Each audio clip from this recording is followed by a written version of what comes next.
आज हम लोग पढ़ते हैं बीपीएससी 66वीं बीपीएससी और दरोगा बैच से संबंधित महत्वपूर्ण क्वेश्चन को और इसकी डिस्क्रिप्शन के साथ तथा उनसे जितने भी आए क्वेश्चन है तकरीबन आज 20 क्वेश्चन का हम लोग डिस्कशन करेंगे। सबसे पहला, ब्रह्मपुत्र नदी की सहायक नदी कौन सी है? आते हम लोग जल्दी देरी ना करें। ब्रह्मपुत्र नदी की सहायक नदी कौन सी नहीं है? यानी से पूछ रहा है कि जो नदी बहती है ब्रह्मपुत्र नदी है, सहायक नदी का मतलब क्या हुआ? हो सकता है सहायक नदी का मतलब क्या हुआ? तो वैसी छोटी छोटी नदियाँ जो किसी नदियों में, बड़ी नदियों में आकर के अपना पूरी अफवाह तंत्र को गिरा देती है, उसको सहायक नदी बोलते हैं। तो सहायक नदी में कौन कौन नदी नहीं है? ब्रह्मपुत्र नदी की सहायक नदी कौन सी नहीं है?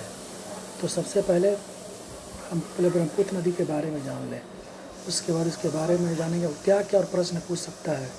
तो पहला प्रश्न पूछेगा कि ब्रह्मपुत्र नदी जो है वो किस, जैसे कि ये देखिए हमारा कैसे इसका फिगर है,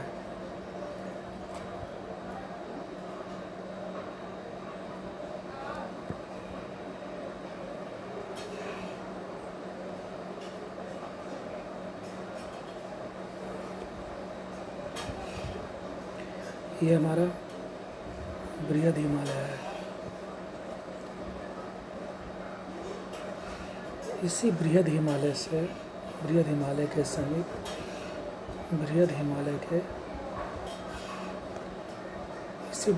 के समीप एक राकसताल झील है जो चीन में पड़ता है, जो आज तिब्बत में पड़ता है। इसी तिब्बत पर चीन की कब्जा है। राकसताल झील है। इसी राकसताल झील से, इसी झील का नाम है राकसताल झील। इसी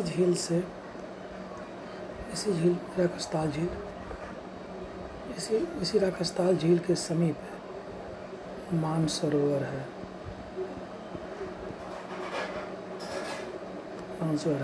इसी मानसरोवर से हमारा ब्रह्मपुत्र नदी निकलती है। ये ब्रह्मपुत्र नदी निकल रही है। ब्रह्मपुत्र नदी हमारा निकल रही है। ठीक, इसी ब्रह्मपुत्र नदी जो हमारा है निकल करके वो भारत से बहते हुए, बांग्लादेश से गुजरते हुए हमारे बंगाल की खाड़ी में गिर जाती है। ठीक, यही पकड़ना हम लोग को। तो सबसे पहले क्वेश्चन पहले आएगा कि ब्रह्मपुत्र नदी किस हिमालय से निकलती है? तो क्या बोलना है? बृहद हिमालय के समीप से कौन झील से निकलती है? तो झील बोलेगा तो बता देना मानसरोवर झील से, जो राकसताल झील के समीप है। ये हो गया। इसका मुहाना कहाँ है? तो बंगाल में। तो मुहाना बोलेगा तो कहाँ बताना है?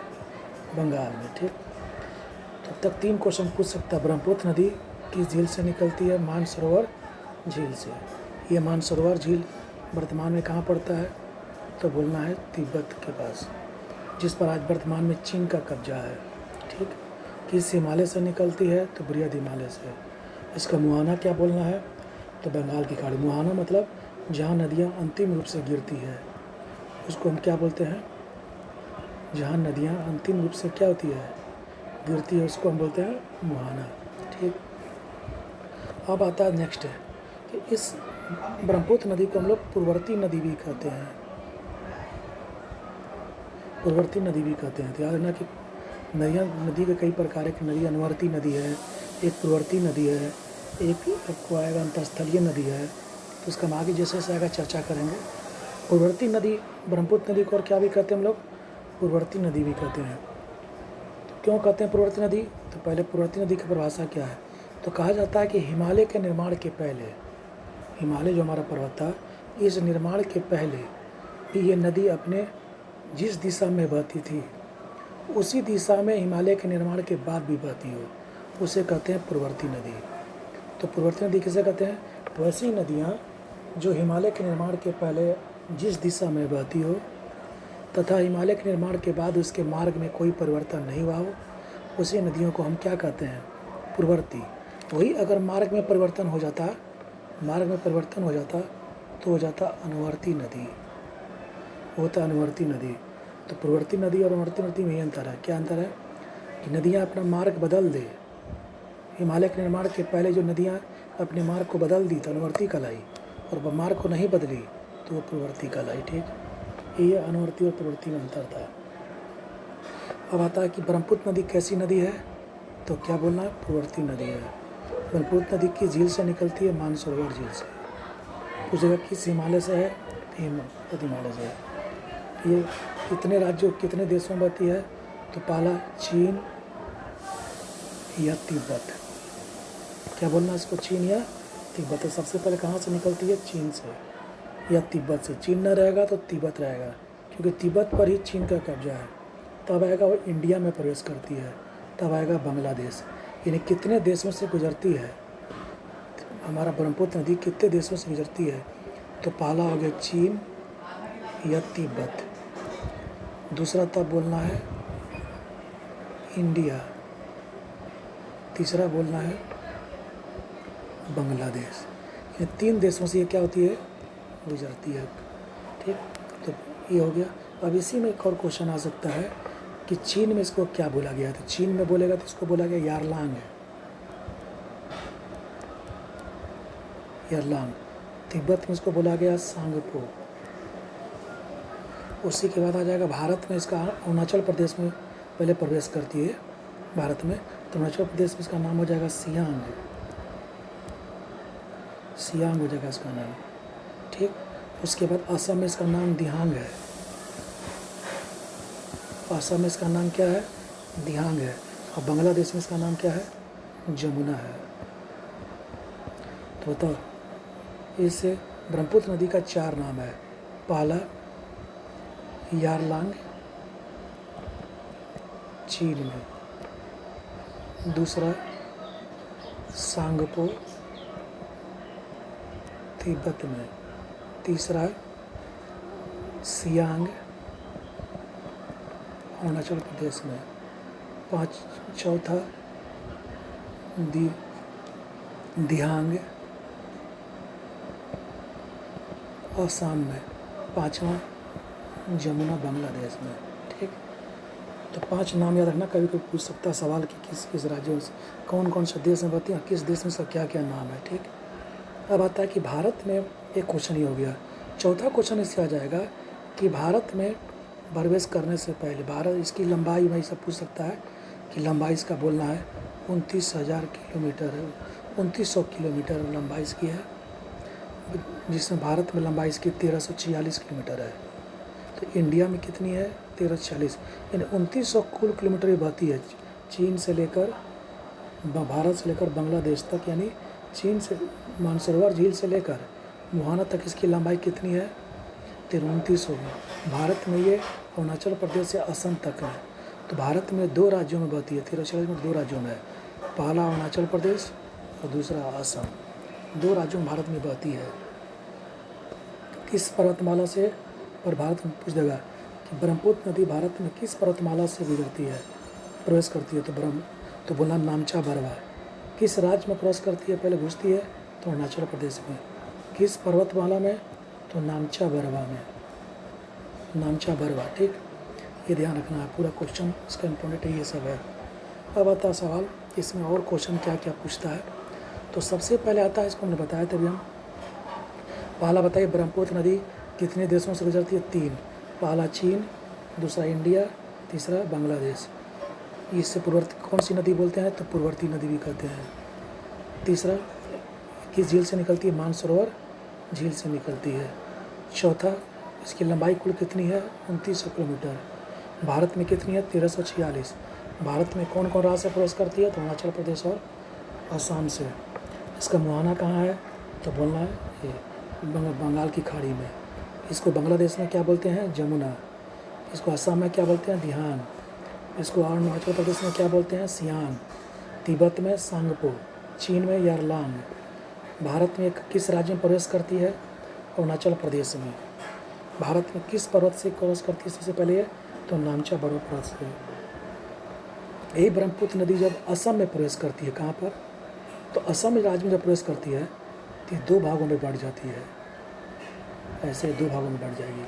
बढ़ने के बाद फिर ये बाद में कुछ दूरी पे जा कर के फिर आगे एक धार बन जाती है। इसी को कहते हैं मोजली द्वीप। यही मोजली द्वीप है। तो पूछ देगा मोजली द्वीप किस राज्य में, तो असम में है। किस नदी पर है ये, ब्रह्मपुत्र नदी पर है मोजली द्वीप।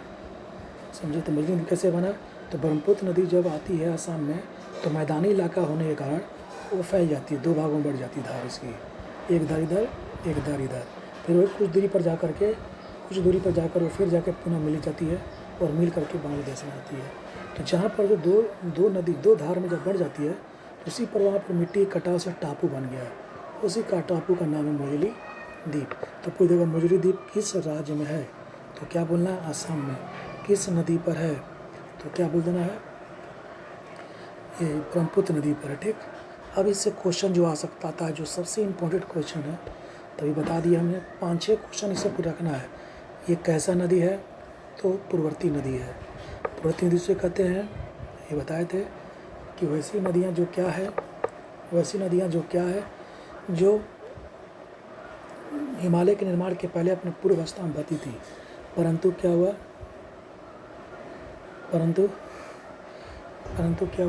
हिमालय के निर्माण के बाद अपने धाराओं में कोई परिवर्तन नहीं किया, अपनी दिशा में कोई परिवर्तन नहीं किया। दिशा में परिवर्तन हो गया तो अनुवर्ती कहलाएगा, दिशा में परिवर्तन ना हुआ तो पूर्ववर्ती कहलाएगा। जैसे सिंधु, गंगा, ब्रह्मपुत्र, ये सब क्या नदियाँ हैं, ये सब पूर्ववर्ती नदियाँ हैं, क्योंकि हिमालय के निर्माण के पहले जिस मार्ग में बहती थी उसी मार्ग में पुनः बहती है, यानी इनके दिशा में कोई परिवर्तन नहीं है। ठीक।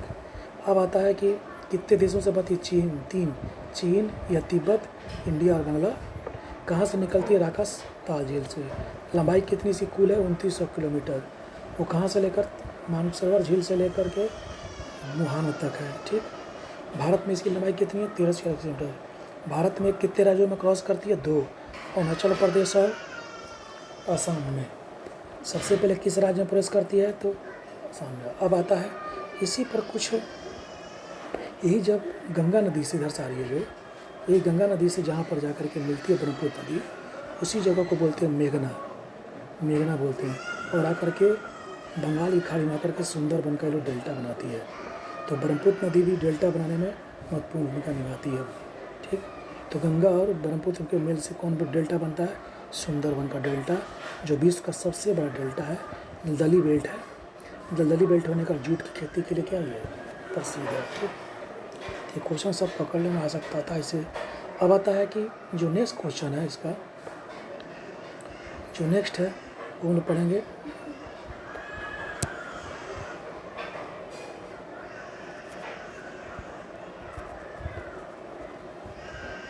इसकी सहायक नदी के बारे में।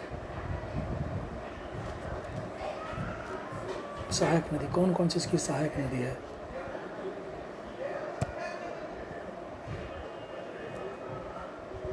ये हो गया अरुणाचल प्रदेश, ये हो गया असम।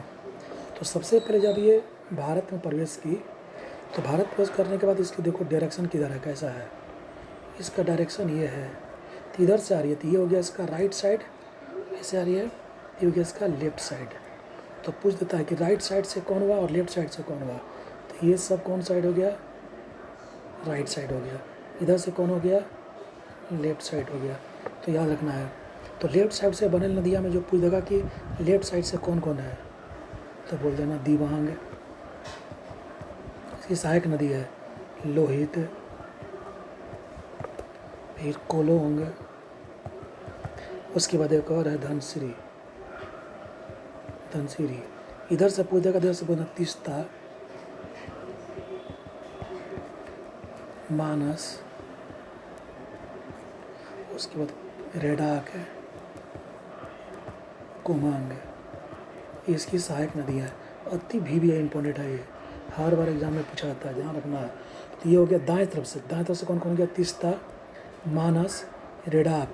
दाएं क्यों हो गया कि नदी ऐसे आ रही है, तो जब नदी ऐसे आ रही है तो ये इसका भाग क्या हो गया, दाएं, इधर भाग क्या हो गया, राइट, इधर भाग क्या इसका गया, लेफ्ट हो गया। चलो, तो दिबांग, लोहित, कोलोंग, धनसिरी, ये सब इसकी सहायक नदी है, लेकिन ये हो गया बाएं तरफ से मिलने वाली। तो बाएं तरफ से पूछा तो कौन कौन हो गया, 1 2 3 4, दाएं से कौन हो गया, 1 2 3 4, तो कुल 8 सहायक नदियाँ इसका पढ़ना। तो अब आता इसी में है कि इसमें से पूछ रहा है ब्रह्मपुत्र नदी की सहायक नदी कौन सी नहीं है, तो दिहांग, कोमेंग है, कुमेंग है, उसके बाद धनश्री है, ये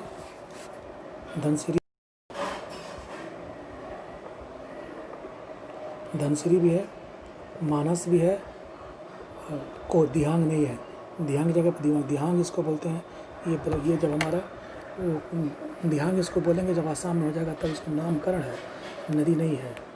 तो इसकी सहायक नदी कौन कौन है? तो दिहांग इसकी सहायक नदी नहीं है। ठीक, तो इसका आंसर हो गया हमारा। अब आते हैं दूसरा क्वेश्चन। दूसरा क्वेश्चन है भारत का केंद्रीय बैंक, भारत का दूसरा क्वेश्चन है भारत का केंद्रीय मुद्रा बैंक जारी करने वाला बैंक कौन सा है?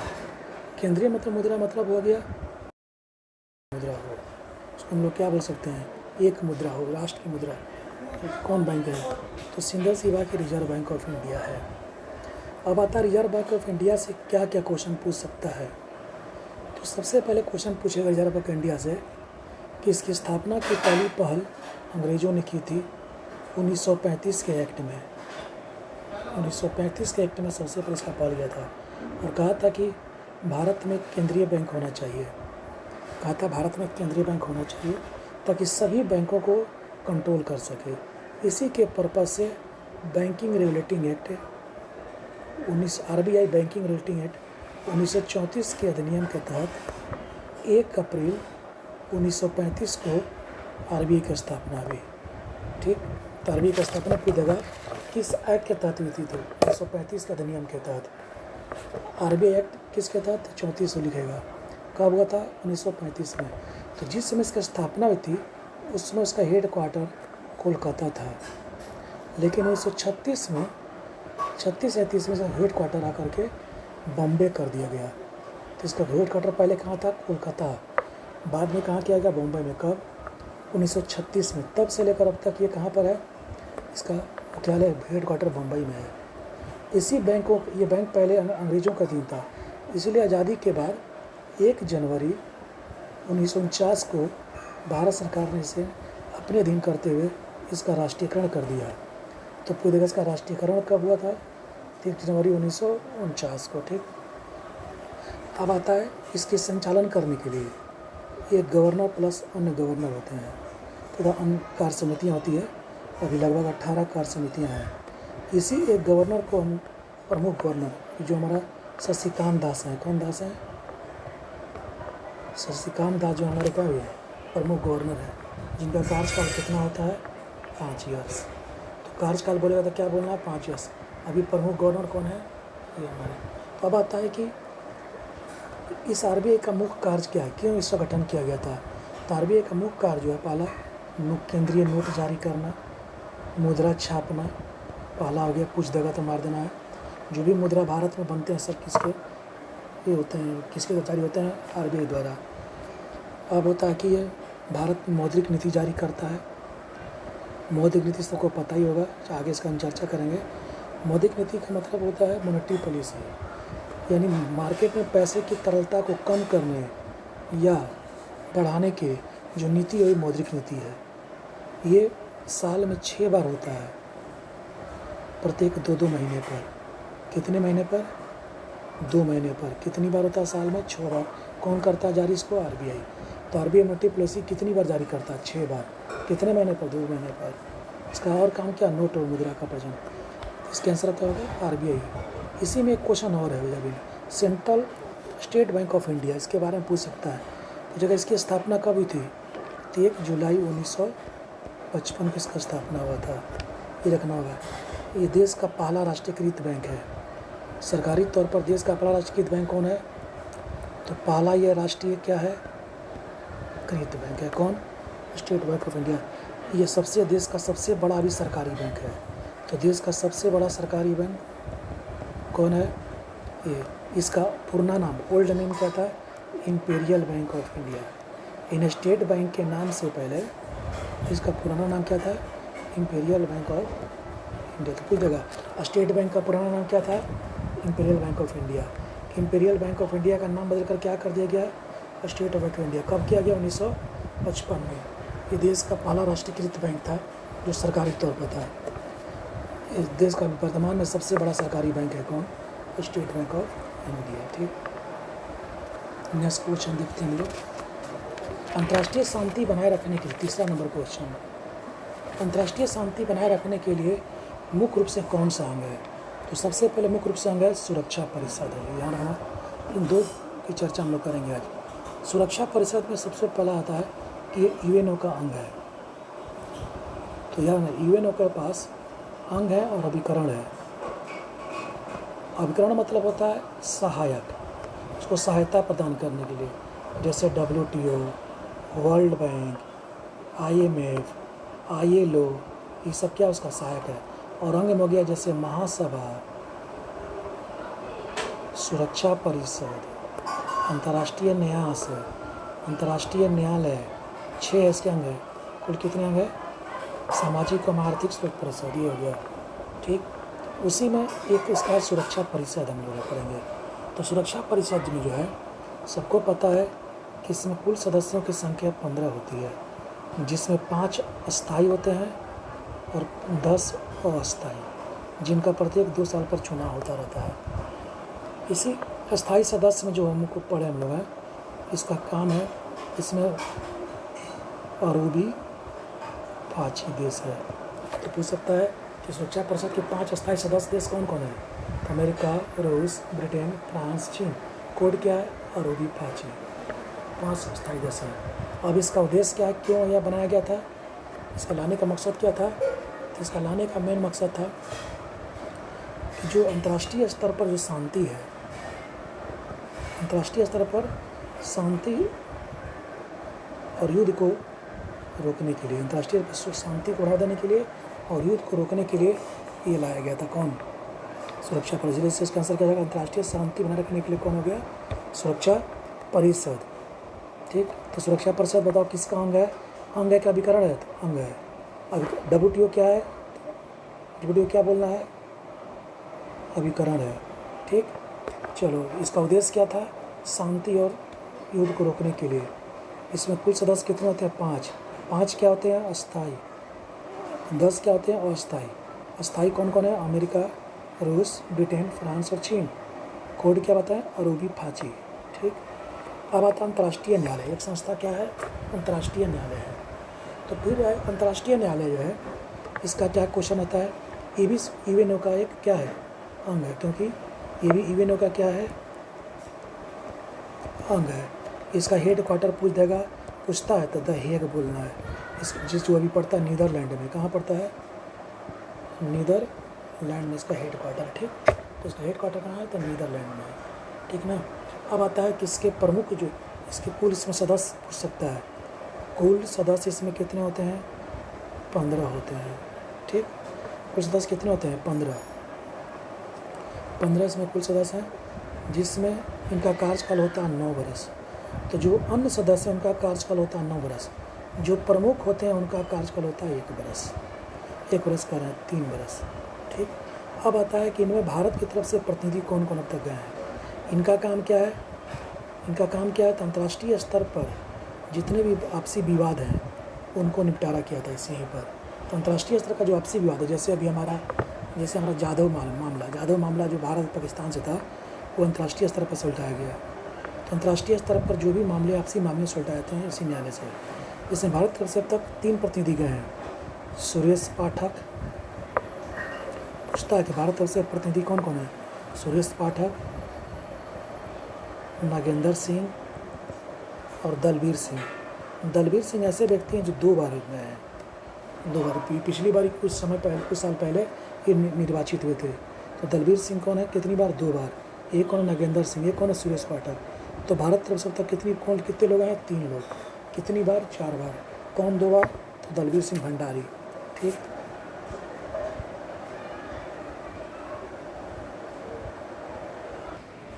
नेक्स्ट क्वेश्चन है अब सकल घरेलू उत्पाद को, जो आज का चौथा क्वेश्चन है, सकल उत्पाद को किसके सभी मूल्य के रूप में परिभाषित किया गया है?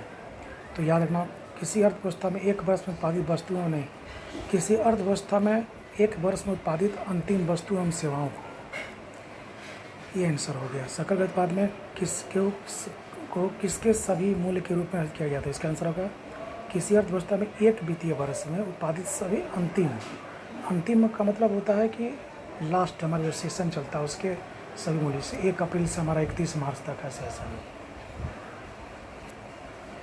ठीक। 1 अप्रैल से 31 मार्च तक, 1 अप्रैल से शुरू होकर 31 मार्च तक जो भी हमारे देश में गुड्स से यानी जो हम आयात और निर्यात करते हैं वस्तु का भी और सेवा से भी जो पैसा आता है, सेवा का भी आयात होता है। जैसे हम लोग मान लो बिजनेस करने जाते हैं, मान लो स्कूल कोई जाता है कोई शिक्षा पढ़ाने के लिए, कोई डॉक्टरी करने जाता है, वो सेवा हो गया है। गुड्स अपना जो हम उत्पाद बेचते हैं, इंजीनियरिंग सामान, लोहा का सामान, ये सारे हो गए। तो ये कहता कि GDP सकल उत्पाद का मतलब होता है GDP। GDP का मतलब होता है कि पूछता GDP क्या है, ग्रॉस डोमेस्टिक प्रोडक्ट है।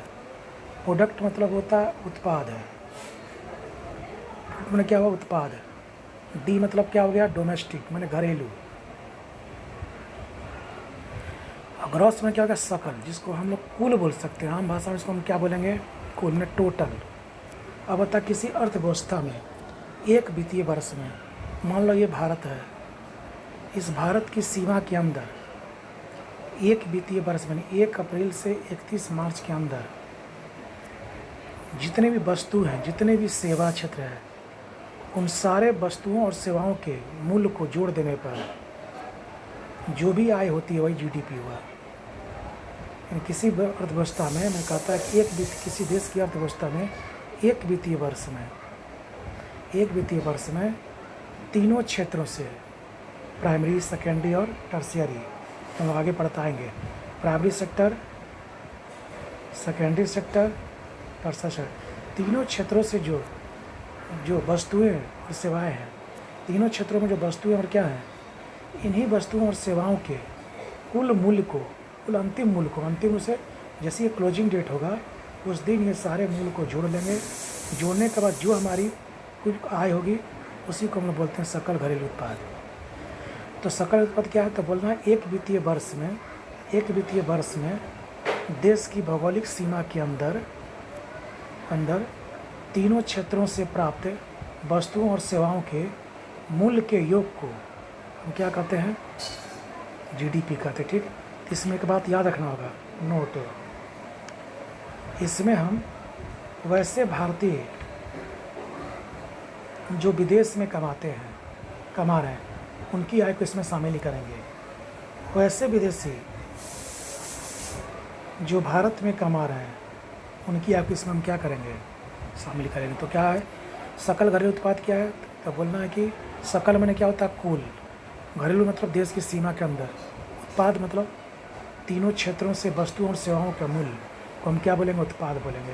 तो क्या परिभाषा हुआ, एक वित्तीय वर्ष में यानी 1 अप्रैल से 31 मार्च, कब से 1 अप्रैल से 31 मार्च के अंदर तीनों क्षेत्रों से देश की भौगोलिक सीमा के अंदर वस्तु और सेवा से जो प्राप्त आय होती है उसके कुल योग को हम क्या बोलेंगे GDP। तो हो गया किसी अर्थव्यवस्था में एक वर्ष उत्पादित अंतिम वस्तुओं और सेवाओं के मूल्य को हम क्या बोलते हैं। इसमें पूछ दिया किसको शामिल किया नहीं किया जाता है, तो ऐसा भारतीय जो कहाँ काम कर रहे हैं विदेश में, उनकी आय को इसमें शामिल नहीं किया जाता है। किसकी आय को शामिल किया जाता है, तो ऐसा विदेशी जो भारत में काम कर रहा है, ऑस्ट्रेलिया का व्यक्ति इस अवधि के दौरान भारत में काम कर रहा है, तो उसकी आय को हम क्या करते हैं शामिल करते हैं, ठीक। नेक्स्ट क्वेश्चन, तो आंसर क्या हो गया, किसी अर्थव्यवस्था में एक वर्ष में उत्पादित अंतिम वस्तु सेवाओं के मूल्यों की योग को भी कर सकता है, आगे जोड़ सकता है। नेक्स्ट, निम्न में से कौन सा अनुच्छेद पंचायती राज के अंतर्गत आता है, जैसे कौन सा अनुच्छेद पंचायती राज के अंतर्गत आता है, तो अनुच्छेद 40 जो है वो पंचायती राज के अंतर्गत आता है। अनुच्छेद कौन है 40 है, किस में आता है पंचायती राज के अंतर्गत आता है, ठीक। सबको पता है कि अनुच्छेद 40 जो है वो DPS में है, DPS के अंतर्गत आता है, DPS में। तो पंचायत के गठन के लिए DPS किस भाग में है, तो भाग 4 में। तो पूछेगा किस भाग में पंचायत के गठन के लिए राज्य सरकार को निर्देश देता है, तो भाग 4 बोल देना है। किस टॉपिक में है, तो DPS में है। किस अनुच्छेद में है, तो 40 में है। अब होता है पंचायत का गठन करने का मेन मकसद क्या है, तो लोकतांत्रिक विकेंद्रीकरण को बढ़ावा देना है।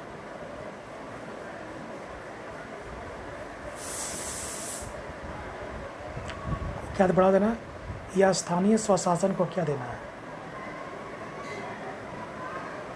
यही मकसद था, ताकि एक कल्याणकारी राज्य की स्थापना हो सके।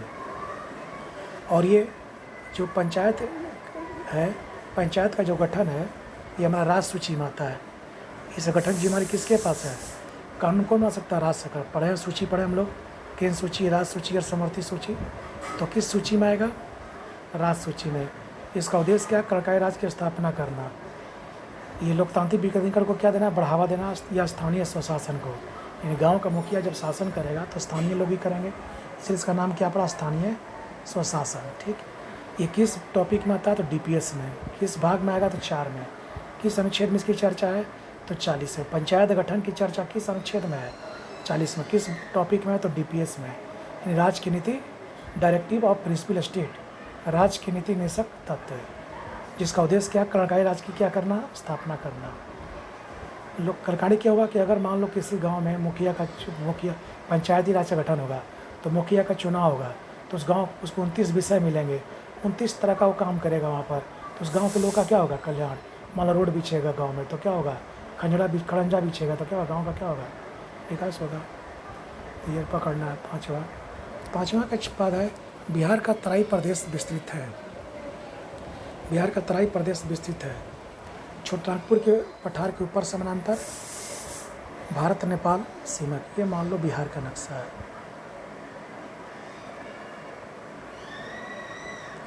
ये झारखंड है, झारखंड का पठार है। ये गंगा नदी है जो बिहार को 2 भागों में बांटती है, उत्तरी बिहार और दक्षिणी। ये हमारा राजमहल की पहाड़ी है। ये हमारा रोहतास पठार है।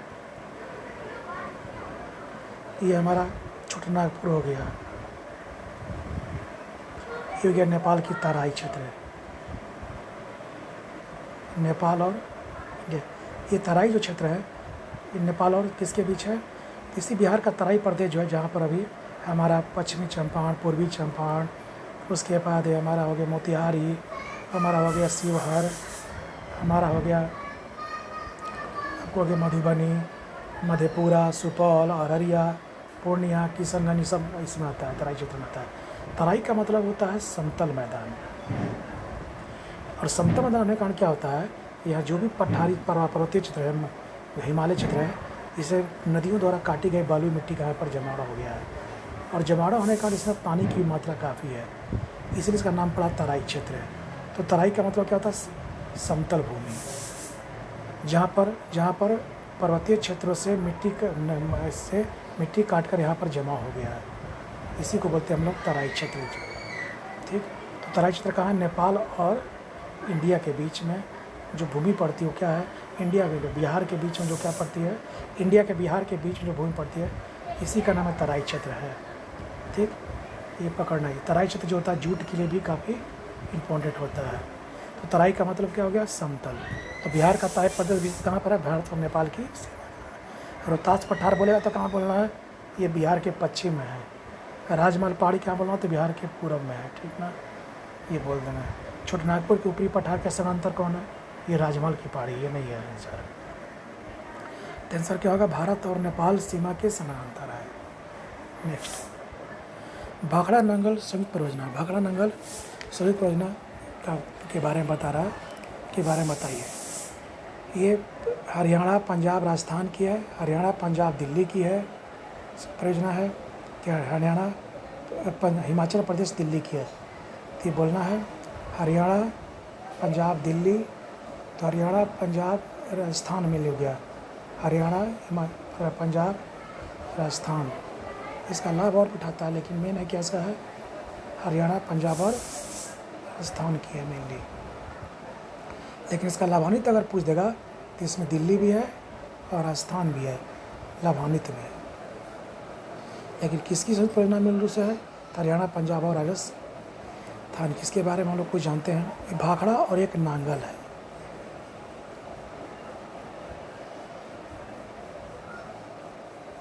ये हमारा राकसताल झील है। राकसताल झील है।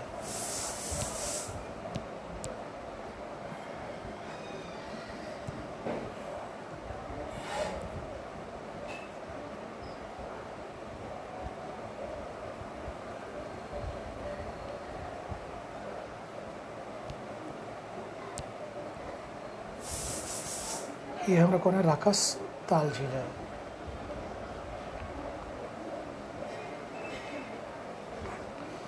ठीक, इसी झील के पश्चिम से सतलज नदी निकलती है और हिमाचल प्रदेश के होते हुए जाते हुए पंजाब गिर जाती है। तो इसी सतलज नदी पर ही हिमाचल प्रदेश में एक जगह है, जिला है जिसका नाम है बिलासपुर। ऐसे बिलासपुर एमपी में पड़ता, ध्यान रखना है। ये कहाँ का, हिमाचल प्रदेश का जिला है। इसी ज़िले में भाखड़ा एक गांव है। कौन गांव है, भाखड़ा गांव।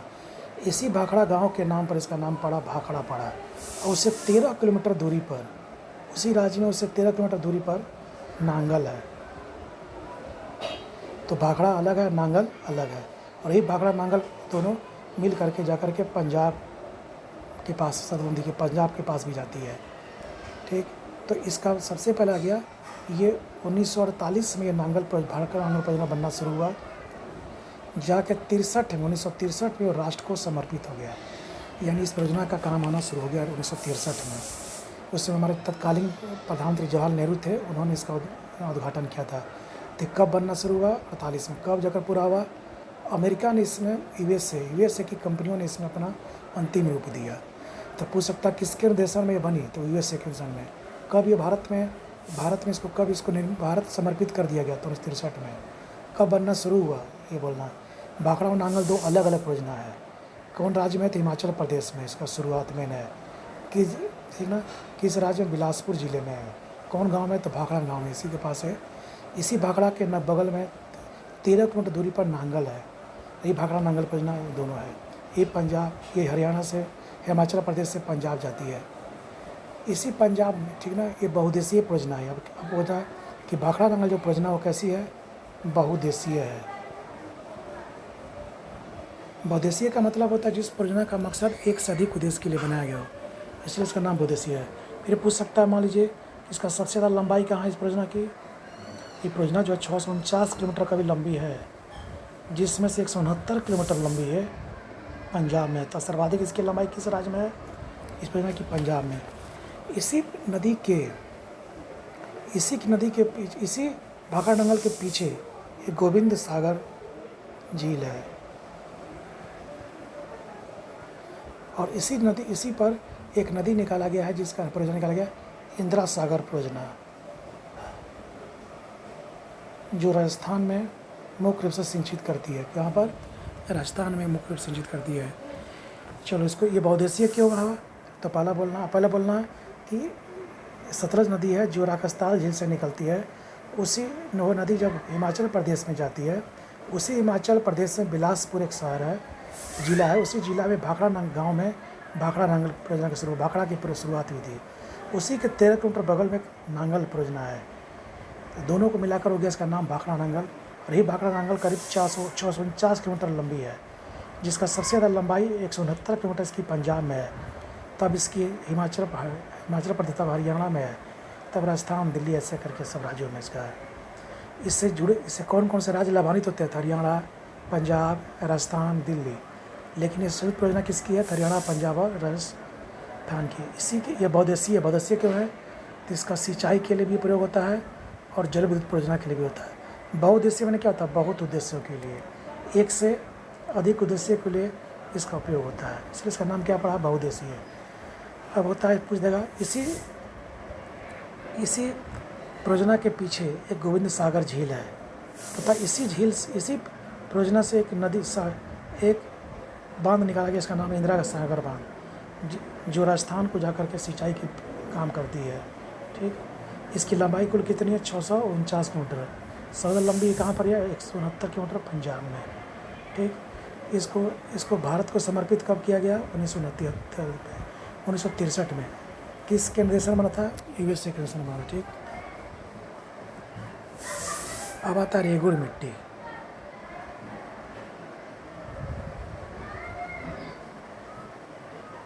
गुजरात,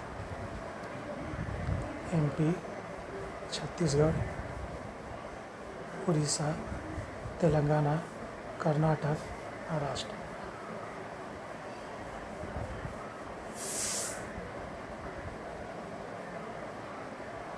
चलो, रेगुड़ नाम है किसका? तो काली मिट्टी का नाम रेगुड़ मिट्टी है। तो सबसे पहले भारत में जो काली मिट्टी पाई है, ब्लैक सॉइल, उसी का नाम क्या है? रेगुड़ मिट्टी। किसको कहते हैं रेगुड़ मिट्टी? वो देखा रेगुड़ मिट्टी का ये हमारा ये फिजिकल नाम क्या? तो क्या बोल देना है? रेगुड़। काली मिट्टी का फिजिकल नाम क्या? रेगुड़ मिट्टी। इसी रेगुड़ मिट्टी को अंतर्राष्ट्रीय स्तर पर चिरोनिज मिट्टी भी कहते हैं। चिरोनिज में कौन मिट्टी? चिरोनिज। एक मिट्टी एक नाम इसका और है लावा मिट्टी। तो रेगुड़ मिट्टी को लावा मिट्टी भी जान बोलते हैं, काली मिट्टी भी बोलते हैं, और अंतर्राष्ट्रीय इसका नाम क्या है? चिरोनिज मिट्टी। इसका नाम लावा मिट्टी क्यों पड़ा और काली मिट्टी क्यों? तो सबको पता है कि भारत का जो दक्कन का पठार है, ये दक्कन का जो पठार है ये बैसाल्ट चट्टान से बना है, जिसको हम लोग चट्टान जो हम लोग पढ़ेंगे चट्टान में तो बता देंगे बैसाल्ट। ये बैसाल्ट का रंग जो होता है काला होता है। काला क्यों होता है तो ये बता देंगे। ज्वालामुखी से लावा जो निकलता है वो जलने पर काला होता है। वही काला रंग के टूटने फूटने से ये काला रंग के ये पठार है, ये बैसाल्ट चट्टान पठार है। काला रंग के टूटने से बगल बगल काली मिट्टी का क्या हो गया? काले रंग का मिट्टी का विस्तार हो गया। जैसे सबसे ज़्यादा महाराष्ट्र में है, ज़्यादा किस राज्य में है? तो महाराष्ट्र में है। तब गुजरात में, एमपी के दक्षिण भाग में, छत्तीसगढ़ के दक्षिण भाग में, उड़ीसा के पश्चिम भाग में, तेलंगाना में, कर्नाटक के उत्तरी भाग में इसका विस्तार है। तो ये सब क्वेश्चन आता है, ध्यान रखना किस किस राज्य में इसका विस्तार है। सर्वाधिक विस्तार बोलेगा तो क्या बोलना? महाराष्ट्र में है। किन किन राज्यों में विस्तार है? सर्वाधिक किस में है? महाराष्ट्र में है। किन राज्यों में है? तो गुजरात में भी है। अब आता है सवाल, इसी मिट्टी में बताओ तो पहला पूछेगा इसे लावा मिट्टी क्यों कहते हैं? तो जब ज्वालामुखी से जो लावा बाहर आया और बाहर आकर के जमने के कारण जो मिट्टी बना उसी को तो लावा मिट्टी। ये बैसाल्ट चट्टानों का बना हुआ है। अब बैसाल्ट का रंग कैसा होता है? काला। काला टूटेगा तो क्या होगा? पूरे एरिया में काली मिट्टी का निर्माण होगा। इसी को अंतर्राष्ट्रीय स्तर पर क्या नाम है? चिरोनिज में। अंतर्राष्ट्रीय स्तर पर इसका नाम क्या है? चिरोनिज में। ठीक। अब आता है इसका सर्वाधिक विस्तार किस राज्य में है? तो बता देना किस राज्य में? फलना में है। इस राज्य में है तो बोलना महाराष्ट्र में। ठीक। अब आता है इस मिट्टी की विशेषता, काली मिट्टी की। सबसे पहले मिट्टी है क्या है? अधिक जल ग्रहण करता है। ये जल ग्रहण क्या करता है? अधिक ग्रहण करेगा। दूसरा, इसीलिए मिट्टी जब जल अधिक रहेगा तो मिट्टी क्या हो जाएगा? चिकना हो जाएगा। चिकना, अब ये जब सूखेगा तो क्या होगा? फटेगा। जब फटेगा तो क्या होगा? भुरभुरा हो जाएगा। भुरभुरा होने का इसमें श्रम क्या लाएगा? कम लाएगा। इसीलिए कहता है कौन सी मिट्टी भुरभुरी होती है, कौन सी मिट्टी जल अधिक सोखती है, कौन सी मिट्टी में श्रम कम करना पड़ता है। भुरभुरा होगा तो क्या होगा? उसमें हम कम श्रम करेंगे तो अपनी मिट्टी पूरा खून आ जाएगा। तो इसीलिए मिट्टी कम श्रम वाली मिट्टी कौन है? तो रेगुड़ मिट्टी है। ठीक ना। इसी मिट्टी में सब कौन क्या पाया था? कपास। तो पूछता है कपास में सबसे पहला राज्य कौन है? गुजरात है। हालांकि मिट्टी सऊदी कहाँ पाया था? महाराष्ट्र में। लेकिन गुजरात में सऊदी क्या पाया था? कपास। इसी कपास को हम लोग क्या बोलते हैं? सफ़ेद सोना। सफ़ेद सोना क्यों बोलते हैं? जब चमकता है, लाइट इस पर पड़ता है, सूर्य की रोशनी जब पड़ती है तो काफ़ी चमकता है, दिखता है, इसलिए सफ़ेद सोना इसका नाम पड़ा है। तो रेगुड़ मिट्टी को क्या बोलते हैं हम लोग? लावा मिट्टी। और क्या बोलते हैं? काली मिट्टी। और क्या बोलते हैं इसको हम लोग? इसका अंतर्राष्ट्रीय स्तर पर नाम क्या है? चिरोनिज मिट्टी। ठीक। ये है। नेक्स्ट, नौवा, कौन सी मुद्राएं स्पेशल ड्राइंग राइट की पेटिका में नहीं है? ये हमारा आज का 9वां क्वेश्चन है। तो इसमें कौन कौन सी है? जापान का येन है, डॉलर है, ब्रिटिश पाउंड है, यूरो है, चाइनीज रेनमिनी इसका नया ऐड हुआ अभी 2015 में ऐड हुआ रेनमिनी। तो इसमें क्या हो जाएगा? 1 2 उपरोक्त सभी, 1 2 3 4 5 सभी है। यानी अब होता है SDR क्या है? तो इकोनॉमिक्स जब पढ़ेंगे हम लोग तो अंतर्राष्ट्रीय संस्था में आएगा SDR, special drawing right. Hindi में कहते हैं इसको हम लोग विशेष आहरण अधिकार। ठीक। इसका प्रयोग सबसे पहली बार 1969 में किया गया था, 1969 में। ठीक, व्यापक रूप से 71 से। ये एक प्रकार का कागजी मुद्रा है, कागजी मुद्रा, ठीक ना। अब होता क्यों ये लाया गया था, क्या है ये, तो ये बताना है कि IMF जो होता है, इंटरनेशनल मॉनेटरी फंड है, उस फंड में जितने भी देश हैं, जितने भी इसमें देश है, शामिल देश हैं, उन सारे देशों को अपना कुछ ना कुछ पूंजी इसमें रखना पड़ता है, इसी 5 प्रकार की मुद्रा में से किसी मुद्रा में। डॉलर में रख सकते हैं आप अपनी आय का, पाउंड में रख सकते हैं, जापानी येन में रख सकते हैं, रेनमिनी में रख सकते हैं, यूरो में रख सकते हैं। अपने आय का कुछ अंश इसमें रखना पड़ता है, ठीक। अब आता है इसमें सर्वाधिक मात्रा में क्या रखा गया, डॉलर रखा गया, लोगों रखा है, ठीक। तो SDR क्या है, एक प्रकार का बोलना है, एक प्रकार का कागजी मुद्रा है। क्यों लाया गया था, तो लाने के पीछे मकसद था, लाया गया था क्यों, तो लाने के पीछे मकसद था कि भारत अंतर्राष्ट्रीय से पहले डॉलर चलता था या फिर स्वर्ण मुद्रा, तो इस पर बाहर को कम करने के लिए कहा गया कि अब आप येन में भी, पाउंड में भी, यूरो में भी और रेनमिनी में भी जमा कर सकते हैं, ताकि डॉलर और स्वर्ण पर भार ना पड़े। लोग के पास मानो डॉलर नहीं है तो कहाँ से जमा करेगा, तो डॉलर जमा करने के लिए इसको क्या 3 मुद्रा और बनाया गया, 4 मुद्रा, 3 महीना, येन, पाउंड, रेनमिनी, यूरो। इसमें लास्ट में कौन आया, रेनमिनी, जो चीन का है, किसका ये, चीन की मुद्रा। तो यही है SDR, जो कैसी कागजी मुद्रा है। कब ये लागू हुआ, 1969 में, समझे। क्यों लाया गया, तो बताया भी हम, डॉलर और स्वर्ण की मुद्रा की खपत को कम करने के लिए ये लाया गया था, ठीक। किस देश में, कि कौन संस्था, IMF में जमा किया था। तो IMF के जितने भी संस्थागत सदस्य देश हैं, उनको अपनी कुल जमा राशि का, अपनी कुल राष्ट्रीय आय का, अपनी कुल व्यापार का एक निश्चित अंश इसमें जमा करना पड़ता है, जो SDR के रूप में रखना पड़ता है। SDR में इन पैसे में रखना पड़ेगा, इन्हीं 5 में आप पैसा रख सकते हैं। तो भारत डॉलर के रूप में रखता है, इसीलिए मान लो 100 रुपया SDR के रूप में जमा है। मान लो IMF में सदस्य ने 100 रुपये जमा किया, तो इसमें 40 रुपया किस रूप में है, और सबसे कम हो जाएगा तो किस में है, चाइनीज में है। क्यों, अभी लेटेस्ट तो ऐड हुआ है, इसलिए सबसे कम किस में है, चाइनीज में, ठीक। नेक्स्ट है, भारत में कौन सा क्षेत्र जैव विविधता का तप्त स्थल है। तो सबसे पहले मान लो हमारा ये इंडिया हो गया नक्शा,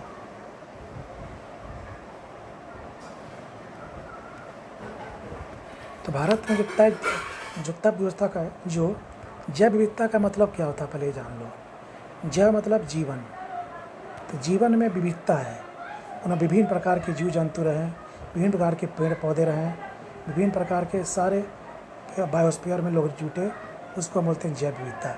जैव विविधता रहेगा तो हमको विभिन्न तरह के इसके उपयोग है, रसायन क्षेत्र में, बायोटेक के क्षेत्र में, इंजीनियरिंग के क्षेत्र में, उद्योग के क्षेत्र में, ये हो गया जैव विविधता। जैव विविधता हमारे देश में, भारत में कहाँ पर है, तो इसका 4 केंद्र है। एक ऐसे देखो, पूर्वी हिमालय, पश्चिमी घाट, जिसको हम लोग सह्याद्री भी बोलते हैं, ना, पश्चिमी घाट को क्या बोलते हैं हम लोग, सह्याद्री भी। और यहाँ हो गया आपको तुम्हारा इंडो बर्मा क्षेत्र है, और यहाँ हो गया सोंडा क्षेत्र है, जो हिंद महासागर सबसे गहरा करता है, सोंडा क्षेत्र। ये 4 क्षेत्र जो है भारत में जैव विविधता के क्षेत्र हैं। कहाँ बोलना, क्रॉस कर देना, पूर्वी हिमालय, पश्चिमी घाट, ठीक। तो इसमें आंसर क्या पड़ा, सुंदरबन, पश्चिमी घाट, गंगा का मैदान, पूर्वी घाट नहीं, पश्चिमी घाट हो गया, ठीक। तो पश्चिमी घाट हो गया, उसको क्या बोलते हैं हम लोग, सह्याद्री। पश्चिमी घाट ना देकर क्या लिखा रहेगा, सह्याद्री, तो सह्याद्री मार देना है, ठीक। दूसरा कौन हो गया, पूर्वी हिमालय, कौन हिमालय। तीसरा कौन हो गया, इंडो बर्मा क्षेत्र। चौथा सोंडा क्षेत्र है। 4 भारत में क्या है, जैव विविधता के क्षेत्र हैं, ठीक ना। अब होता है कि इस जैव विविधता के बारे में 2 क्वेश्चन और आ सकता है, इसके शब्द का प्रयोग सबसे पहले किसने किया था, तो 1968 में डैशमैन ने किया था। तो जैव विविधता के बारे में, जैव विविधता क्या था बोलना, किसी भी बायोस्फीयर क्षेत्र में जीवों की विविधता को ही जैव विविधता कहते हैं। ये हमारे लिए काफ़ी महत्वपूर्ण है, एग्रीकल्चर के रूप में, आर्थिक रूप में, सामाजिक रूप में, ठीक। इस शब्द का प्रयोग सबसे पहली बार किसने किया था, डैशमैन ने। कब, भारत में कितने क्षेत्र हैं विविधता के, 4 थे, बोलना पूर्वी हिमालय, और ऐसे क्रॉस कर देना, नॉट पश्चिमी, नॉट क्या हिमालय, नॉट पश्चिमी हिमालय, नॉट पूर्वी घाट, नॉट पश्चिमी हिमालय, नॉट पूर्वी घाट, ध्यान रखना है। और एक कौन है, इंडो बर्मा क्षेत्र है, और एक कौन है, सोंडा क्षेत्र है। 4 क्षेत्र भारत में जैव विविधता वाले हैं, ठीक। तो जैव विविधता के मामले में पूर्वी हिमालय, पश्चिमी घाट, हमारा इंडो बर्मा और सोंडा क्षेत्र ये 4 है। नेक्स्ट महात्मा गांधी राष्ट्रीय नेक्स्ट है महात्मा गांधी राष्ट्रीय समुद्री उद्यान कहाँ है? महात्मा गांधी गंगा सागर द्वीप, रामेश्वरम द्वीप, पोर्ट ब्लेयर द्वीप, ठीक। तो गंगा सागर द्वीप में इसके पास का क्या है? नेक्स्ट सत्रिया किस राज्य की शास्त्रीय नृत्य कला? तो बताए थे पहले भी हम, शास्त्रीय भारत में जो नृत्य है वो 2 तरह का होता है, एक शास्त्रीय नृत्य और एक लोक नृत्य। इसके लिए हम क्या बताए थे? प्रशिक्षण की गुंजाइश है, इसमें गुंजाइश होनी चाहिए, इसमें रास भी होगा, इसमें रास का कोई ज़रूरत नहीं है, ये नियम से चलेंगे, इसमें नियम का कोई ज़रूरत नहीं है। ये हिंदू ग्रंथ पर आधारित इसमें नृत्य होते हैं, इसमें जनजातीय आधार पर होते हैं। शास्त्रीय नृत्य की संख्या भारत में लगभग अभी 8 है। कितनी है? 8 है। जैसे हमारा केरल में गया 3, मोहिनी अट्टम,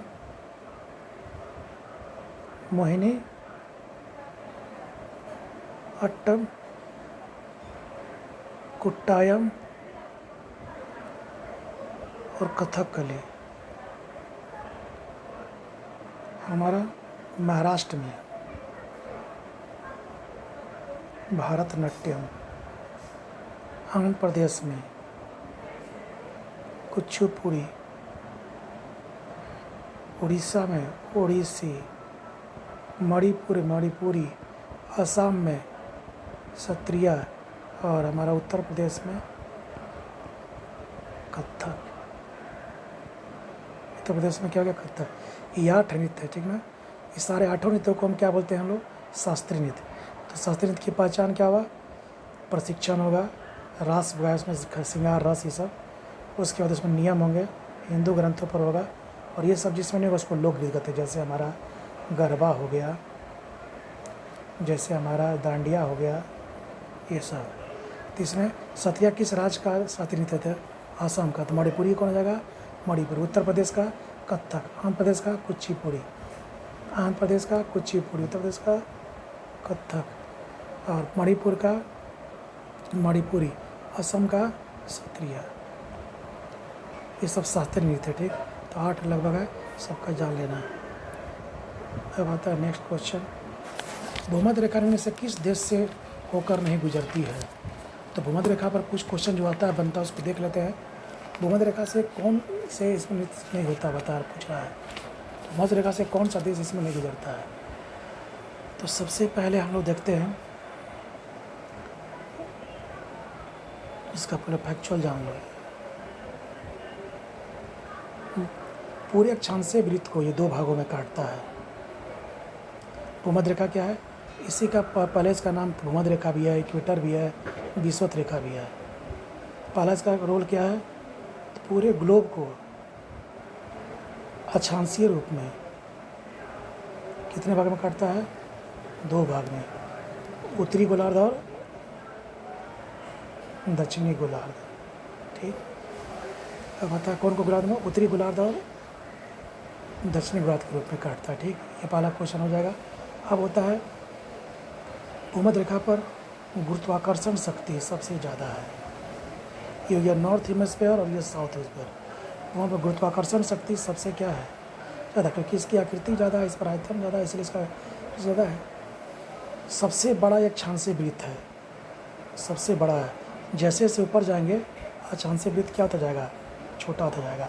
तो पूरी जगह सबसे बड़ा अक्षांशीय वृत्त कहाँ पर है? तो विषुवत रेखा पर है, यह भूमध्य रेखा पर, यह 0 डिग्री पर है। इस भूमध्य रेखा को हम लोग क्या बोलते हैं? 0 डिग्री बोलते हैं, ठीक। अब आता है इसी भूमध्य रेखा पर एक जो वर्षा होती है, ध्यान रखना होगा,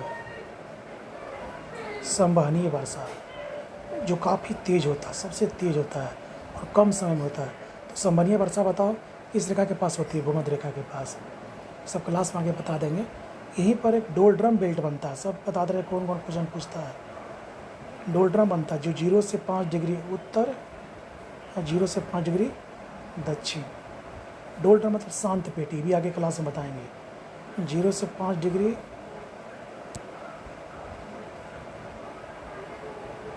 0 से 5 डिग्री उत्तर और 0 से 5 डिग्री दक्षिण में होता है ये।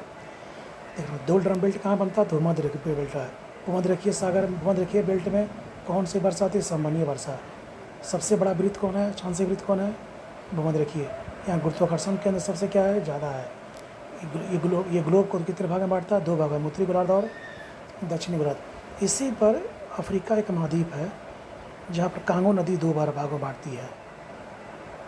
इसको 2 भागों में कौन बांटती है? कांगो नदी। इसका जोग्राफिकल यहाँ बता पाना संभव नहीं है, बताएंगे। ढलान इसका उत्तरी गोलार्ध की ओर है, एक तरफ दक्षिणी गोलार्ध की ओर है, इसलिए 2 भाग में ये बांट के और जाकर अटलांटिक महासागर में गिर जाती है, इसी के नाम है कांगो। तो पूछ देगा भूमध्य रेखा को 2 बार कौन सी नदी काटती थी? कांगो नदी। समझा? अब होता है इसी नदी पर 3 महासागर इसको क्रॉस करते हैं। 3 महाद्वीप से क्रॉस करती है। पहला अफ्रीका, दूसरा पहला साउथ अमेरिका, दूसरा अफ्रीका, तीसरा एशिया। तो पूजा कितने महादेशों से ये गुजरती है ये भूमध्य रेखा? तो बोलना 3 महादेशों से। कौन कौन? साउथ अमेरिका, अफ्रीका और एशिया। नॉर्थ यूरोप से नहीं गुजरती है, ठीक। नॉर्थ उत्तरी अमेरिका। तो कौन अमेरिका? साउथ। अब साउथ अमेरिका में 4 देश हैं, तो कुल 12 देश इसमें गुजरते हैं। ध्यान रखना होगा, कुल 12 देश इसमें से 13 देश गुजरते हैं। जैसे पहला हो गया इक्वेडोर, साउथ अमेरिका में इक्वेडोर हो गया। पेरू हो गया। पेरू के बारे में एक और जान लो। भूमध्य रेखा के सबसे निकटतम कौन है देश? तो सबसे निकट देश पूछेगा तो पेरू मार देना। इसी में कोलंबिया हो गया, इसी में हो गया ब्राज़ील, ठीक। तो 4 देश साउथ अफ्रीका से गुजरते हैं, 6 देश गुजरते हैं पकड़ अफ्रीका से, 2 देश एशिया से। एशिया से हो गया मलेशिया और इंडोनेशिया। अब आ गया अफ्रीका महाद्वीप से। तो अफ्रीका महाद्वीप से गैबोन, कांगो, जायरे, केनिया, युगांडा और एक हो गया सोमालिया। एक क्वेश्चन देखो, भूमध्य रेखा के निम्नलिखित में से किस एक देश से नहीं गुजरती है? तो मैक्सिको इसमें से कहीं नहीं है, इसलिए मैक्सिको नहीं होगा। तो सब पलट जाना। 12 गो देश है, 12 देश से गुजरती है, 3 महाद्वीप से गुजरती है। तो कितने महाद्वीप से? तो 3। तो महाद्वीप पूछेगा तो 3। तो इससे क्वेश्चन क्या है? पहला, भूमध्य रेखा की पहली विशेषता क्या है? मेन ये ग्लोब को 2 भागों में बांटती है, उत्तरी गोलार्ध और दक्षिणी गोलार्ध। बताओ। दूसरा इसमें है यहाँ गुरुत्वाकर्षण शक्ति सबसे ज़्यादा है। तीसरा अक्षांशीय, यह सबसे बड़ा अक्षांशीय वृत्त है। चौथा संवहनीय वर्षा होती है। इसी रेखा पर डोल्ड्रम बेल्ट है, ठीक। यह रेखा 3 महाद्वीपों से गुजरती है, साउथ अमेरिका, अफ्रीका और एशिया। करीब 12 देश हैं। पेरू जो है सबसे निकटतम, पूछ देगा भूमध्य रेखा के सबसे निकटतम देश कौन है? पेरू है, ठीक। अब आता है हवा से परागण को क्या कहते हैं? तो हवा से परागण को वायु परागण कहते हैं। तो परागण का मतलब क्या होता है? तो परागण का मतलब होता है, मान लो जब कोई पौधा है, फूल है, कोई क्या है, ये फूल है, ये मादा अंग है, ये नर अंग। तो नर का जो परागण है, परागकण है, और मादा का जो परागकोश है, कण है। तो कहा था कि नर का जैसे पुंकेसर टाइप का होता है, ऐसे ऐसे रहेगा। तो कहा था कभी जब वायु हवा के माध्यम से या कीट पतंग इस पर बैठते हैं वो तोड़ लिए, या पक्षी तोड़ लिए, या जल तोड़ लिए, या मनुष्य अपने हाथ से तोड़ लिया, तोड़ कर करके इस मादा के अंग में जब डाल देते, इसी को कहते हैं परागण क्रिया कहते हैं। तो किस तरह से होता है? परागण क्रिया होने के बाद उसमें निषेचन होगा, निषेचन के बाद उसका भ्रूण पैदा होगा, ठीक। तो हमको बायोलॉजी, जूलॉजी, जंतु विज्ञान, वनस्पति विज्ञान में ये चीज़ पौधों के अंगों में पढ़ना होगा हमको, परागण क्या होता है। तो परागण जो होता है, नर अंग से मादा अंग में किसी माध्यम से प्रवेश करने की प्रक्रिया, जिससे निषेचन क्रिया शुरू होती है और नए भ्रूण का निर्माण होता है। वायु परागण मतलब हवा के माध्यम से नर का अंग मादा अंग में चले जाना, पक्षी के माध्यम से, जल के माध्यम से, कीट के माध्यम से। तो इसमें हवा से परागण को वायु परागण कहते हैं। ईंट से भी होता है, पक्षी से भी होता है, लेकिन क्या पूछ रहा है? हवा से परागण क्या बोलते हैं? वायु परागण। अब पूछ रहा भू प्रपट्टी में सर्वाधिक पाया जाने वाला तत्व कौन सा है? तो भू प्रपट्टी में सर्वाधिक तत्व पाया जाने वाला जो है सबको पता ही है, ऑक्सीजन है। ये पृथ्वी है। पृथ्वी को 3 लेयर में बांटा गया है। सबसे निचला वाले को क्रोड, उसके ऊपर वाले को मेंटल और सबसे ऊपर वाले को भूप्रपट्टी। तो भूप्रपट्टी क्या? पृथ्वी का सबसे ऊपरी भाग है। इसका रासायनिक नाम अगर पूछ देगा तो बता देना है कि सियाल है। सियाल। इसका रासायनिक नाम सीमा, इसका रासायनिक नाम नीपा। क्लास में बता देंगे डीपली में। इसी भूप्रपट्टी में बोल रहा है कि सबसे ज़्यादा कौन सा तत्व पाया जाता है, तो इसका कोड है ओ सियाल्फे। ओस हो गया ऑक्सीजन, सीस हो गया सिलिकॉन, आल्स हो गया एल्युमिनियम, फेस हो गया फेरस। ओ सियाल्फे। अगर ऑक्सीजन आ रहेगा तो क्या मानना है? सिलिकॉन। सिलिकॉन तो क्या मानना है? ऑक्सीजन। एल्युमिनियम आएगा तो क्या मानना है? फेरस, लोहा। तो सबसे ज़्यादा कौन है? ऑक्सीजन है। अगर ऑक्सीजन ना आता तो क्या बोलता है आंसर? तब सिलिकॉन होता नंबर 2 पर। पहला क्या है? ऑक्सीजन है। तो पृथ्वी के सबसे ऊपरी पट्टी को क्या बोलते हैं? भूप्रपट्टी, या इंग्लिश में बोलते हैं क्रस्ट, इसको बोलते हैं। ठीक, ये ऊपरी पट्टी है सबसे। इसी में पूछ रहा है कि सबसे अधिक पाया जाता तत्व कौन है, तो क्या बोलना ये। अगर पूछ देगा पृथ्वी में सबसे अधिक पाया जाता तत्व कौन है, तो पृथ्वी मतलब तीनों, 1, 2 और 3। तो पृथ्वी में कोड है लोहासीम है। लोहा, ऑक्सीजन, सिलिकॉन और मैग्नीशियम। तो सऊदी क्या हो गया? लोहा। तब क्या हो गया? ऑक्सीजन। ये क्या पूरे पृथ्वी में मतलब तीनों पट्टी में सऊदी क्या पाता है? तो लोहा। ठीक। वह ग्रह जिसका कोई उपग्रह नहीं है, उस ग्रह का नाम बताइए। इसका कोई उपग्रह, सबको पता है कि ग्रह क्या है, तो सूरज के चारों ओर घूमने वाला आकाशीय पिंड है। उपग्रह क्या है? ग्रह के चारों घूमने वाला आकाशीय पिंड है। तो किसका नहीं है? बुध और, वह ग्रह जिसका कोई उपग्रह नहीं है, बुध और शुक्र का नहीं है। ग्रह जिसका कोई उपग्रह नहीं है, इसमें हो गया बुध, और एक और है शुक्र का भी नहीं है। ठीक, तो बुध और शुक्र का कोई उपग्रह नहीं। तो उपग्रह के बारे में कुछ जान ले। पूछ देगा कि सर्वाधिक उपग्रह किसके पास है, तो सर्वाधिक बोलना होगा तो बोलना बृहस्पति, लगभग 72 है। सबसे कम किसके पास है? पृथ्वी के पास है। सबसे बड़ा उपग्रह कौन है? तो गैनीमेड, जो बृहस्पति का है। सबसे छोटा उपग्रह कौन है? तो बोलना है डिमोस, जो मंगल का है। ठीक, तो सबसे बड़ा उपग्रह कौन? गैनीमेड, जो बृहस्पति का है। सबसे छोटा डिमोस। अब आता इसी में एक आ सकता है फंसाता क्वेश्चन, देखो कैसे। तो मैं जैसा लिखा रहेगा, टाइटन, ट्रिटेनियम, टाइट्रान। तो टाइटन जो उपग्रह है वो शनि का है। ट्रिटेनियम जो है अरुण का है। और टाइटन और ट्रिटान जो है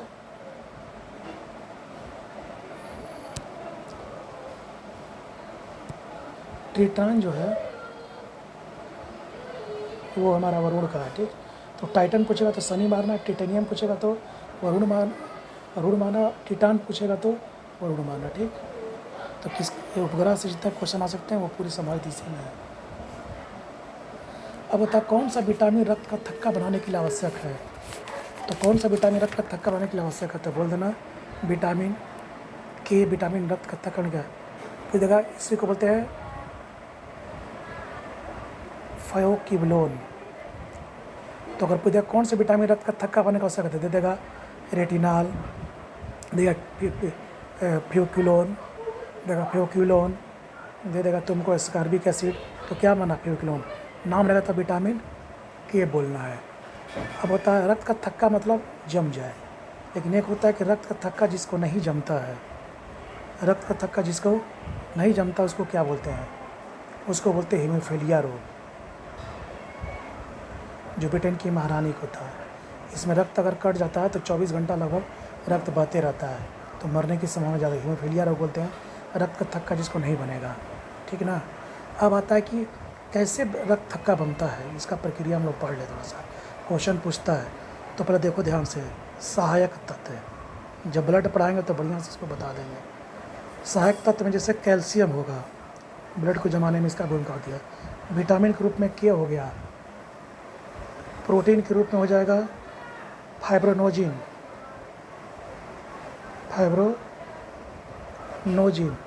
और प्रीथ्रोम्बिन, और खनिज और रक्त कणिका के रूप में हो जाएगा आरबीसी, डब्ल्यूबीसी और प्लेटलेट्स, जिसको हम लोग थ्रोम्बोप्लास्ट भी बोलते हैं हम लोग। ठीक, अब होता है कि रक्त कैसे जम गई, ये सारे लोग मिलकर रक्त का थक्का बनाने में मदद करते हैं। अब इसी रक्त के थक्का को बनाने के लिए प्रक्रिया है। प्रक्रिया को सबसे पहले हावेल नामक वैज्ञानिक ने बताया था कि 2 से 5 मिनट में किसी मनुष्य का रक्त जब कटता है तो जम जाता है, इतना समय लेता है। इसी प्रक्रिया में बताया था कि पहला 3 चरण बताया था इसका। पहला चरण, 2 चरण, 3 चरण में ब्लड हमारा क्लोटिंग कर जाता है और वो समय लगता है 2 से 5 मिनट। यानी हमारे ब्लड क्लोटिंग होने में कितने समय लगते हैं? 2 से 5 मिनट। सबसे पहले होता है, आएंगे हम लोग प्रीथ्रोम्बिन यानी प्रोटीन प्लस, उसके बाद हो गया इधर से रक्त कणिका का थ्रोम्बोप्लास्ट, इधर से विटामिन के, इधर से कैल्शियम। इस सारे पहली अवस्था में जब ब्लड कटता है तो जो हमारे ब्लड में पाए जाने वाली चारों तत्व है क्या होते हैं, मिल करके आपस में थ्रोम्बिन का निर्माण करते हैं। थ्रोम्बिन का ये पहला स्टेप हो गया। दूसरा स्टेप क्या हो गया? थ्रोम्बिन फाइब्रोजिन नामक प्रोटीन से मिलकर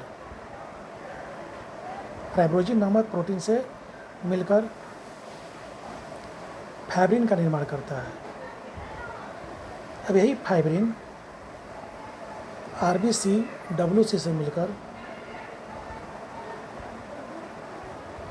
ब्लड क्लोटिंग बनाता है, ब्लड क्लोटिंग करता है। यही प्रक्रिया करने में करीब 2 से 5 मिनट लगता है। तो हावेल ने कहा था कि ब्लड जो क्लोटिंग होता है वो 3 चरण में होता है। प्रीथ्रोम्बिन, थ्रोम्बोप्लास्ट, विटामिन के, कैल्शियम, ये सब मिलकर थ्रोम्बिन बनाते हैं। फिर थ्रोम्बिन और प्रोटीन फाइब्रोनोजिन ये मिलकर फाइब्रिन बनाते हैं। फिर फाइब्रिन प्लस आरबीसी और डब्ल्यूबीसी मिलकर ब्लड क्लोटिंग कर देते हैं। तो ब्लड क्लोटिंग में इस सब 3 चरण जाने में इसको 2 से 5 मिनट लगता है। ये प्रक्रिया कौन बताया था? टीम हावेल ने बताया था। ठीक, भारत के राज्यों में से जूट उत्पादन की दृष्टि से बिहार का स्थान कौन सा है? तो बार क्वेश्चन पूछा है। तो जूट उत्पादन में बिहार का जो स्थान है, हमारा सबको पता है जूट उत्पादन बिहार का स्थान दूसरा है। तो बहुत सारा क्वेश्चन पूछ सकता है कि बिहार का जूट उत्पादन में कितना स्थान है? दूसरा स्थान है। दूसरा में और कौन है? तो लाल मिर्च है। फिर पूछेगा चतुर्थ में कौन है? तो च से चतुर्थ, च से चावल। बिहार चावल के मामले में कौन सा पोषण? चतुर्थ। तीसरा में बिहार में कौन कौन है जान लो। मक्का और तंबाकू में बिहार कितने नंबर पर है? प्रथम में पूछ देगा तो क्या क्या बोला बिहार में? लीची, आम, शहद, मखाना। मखाना में तो बिहार का मोनोपोली एक अधिकार है, ये रखना याद। किस मैं बता पूछ किस उत्पादन में बिहार के अधिकार है? तो मखाना में।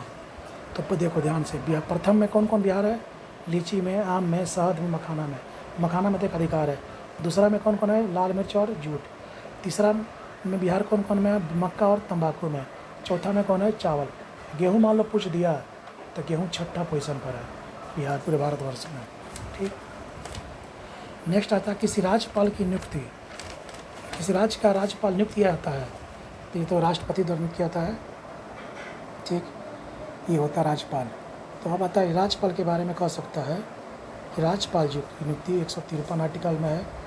दूसरा क्वेश्चन पूछ सकता है ये राज्य का प्रथम नागरिक कौन होता है? राज्यपाल।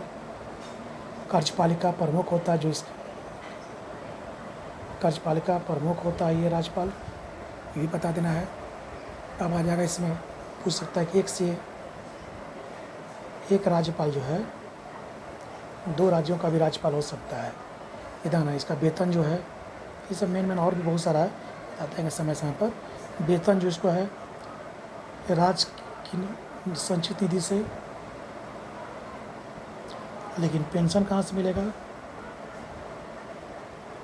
केंद्र की संचित निधि से। तो पेंशन कहाँ से मिलेगा? राज्य वेतन कहाँ से मिलेगा? ये पकड़ लेना बस, ज़्यादा इसमें डीप नहीं है, ये पकड़ लेना है। अब होता है इनमें से कौन सी गैस ओजोन परत के अवक्षय के लिए उत्तरदायी है? तो सबको पता है क्लोरोफ्लोरोकार्बन है, CFC जो है क्लोरोफ्लोरो। तो कहा था कि जब क्लोरीन फ्लोरीन और क्लोरोफ्लोरो और क्या है? कार्बन है। यही जब वह हमारे पृथ्वी धरातल से जब ये फ्रिज से AC से जब ये CFC निकलता है तो ओजोन परत में जब ओजोन लेयर में जाता है तो वो 3 से बना ओजोन लेयर, ठीक ना, ऑक्सीजन का 3 अणु से मिलकर बना है। ओजोन लेयर में जाता है तो CFC क्लोरोफ्लोरोकार्बन जब इससे रिएक्शन करता है तो C क्लोरीन अलग होकर क्लोरीन का घातक होता है और यहाँ से इसको पतला कर देता है। यहाँ से हमारा ओजोन लेयर को पतला करता है, जिससे पराबैंगनी किरणें जब आती है तो आसानी से पृथ्वी पर पहुँचती, जो हमारे शरीर के लिए नुकसानदायक होता है। इसका हम लोग क्लास में बहुत अच्छा से चर्चा कर लेंगे, ठीक ना। अब होता है इसका देखा कि इसका रंग कैसा होता है? तो नीला होता है, ठीक। इसी की मोटाई की परत नापने की क्या डॉप्सन है। डॉप्सन हमारे वैज्ञानिक ने इसको ओजोन परत को मापने की मोटाई मापा था। तो ओजोन परत को किस में मापा था? डॉप्सन में, ठीक ना। ओजोन ने तो वही पूछता है कि कौन सी गैस से ओजोन परत के अवक्षय के लिए उत्तरदायी है? तो CFC क्लोरोफ्लोरोकार्बन गैस। चलो उत्तरी, ये किसका रंग कैसा होता है? ओजोन का नीला होता है। चलो अब आता है इसी में कुछ क्वेश्चन देख लो। कार्बन डाइऑक्साइड के बारे में पूछ सकता है, इसका क्या क्या पूछ सकता है? वायुमंडल में इसका परसेंटेज कितना है? 0.03 है। इसी को हम लोग शुष्क बर्फ भी बोलते हैं, शुष्क बर्फ भी बोलते हैं। इसकी भूमिका क्या होती है? तो ग्रीन हाउस में ही काम करता है। ग्रीन हाउस में प्रकाश संश्लेषण देखते हो कि जब फोटोसिंथेसिस होता है तो सूर्य जो पौधे हैं अपना भोजन बनाने के लिए एक कार्बन डाइऑक्साइड ग्रहण करते हैं और ग्रहण करके कार्बोहाइड्रेट बनाते हैं, कार्बोहाइड्रेट, ठीक। अब होता है दूसरा कार्बन मोनोऑक्साइड, विषैली गैस होती है, काफ़ी जहरीली। देखता होगा जब कुछ जलाते हैं तो उसमें से धुआं निकलता है। रूम कमरा में क्या कर दो, कोयला जला दो, उसमें से धुआं निकलता है, कार्बन मोनोऑक्साइड गैस होता है। इसीलिए मनुष्य की दम घुटने से क्या होती है? रूम में मौत हो जाती है। इसलिए कभी जलता है तो देखते हो कि जब जलता, कभी बिजली जल गई, आग लग गया तो मर जाता है लोग। नाइट्रस ऑक्साइड को हास गैस बोलते हैं, इसको लाफिंग गैस ही बोलते हैं, ये भी ग्रीन हाउस गैस है। Nitrous oxide carbon monoxide gas green house gas नहीं है। तो ग्रीन हाउस गैस कौन कौन हो गया? कार्बन डाइऑक्साइड हो गया, इधर से ही हो गया, नाइट्रस ऑक्साइड हो गया, मीथेन भी होता है, CH4 इसको बोलते हैं हम लोग, भी होता है, ठीक है। उम्मीद है कि वीडियो पसंद आया होगा। आगे हम देखेंगे समय के अनुसार हम वीडियो और बनाते चलेंगे। Thank you.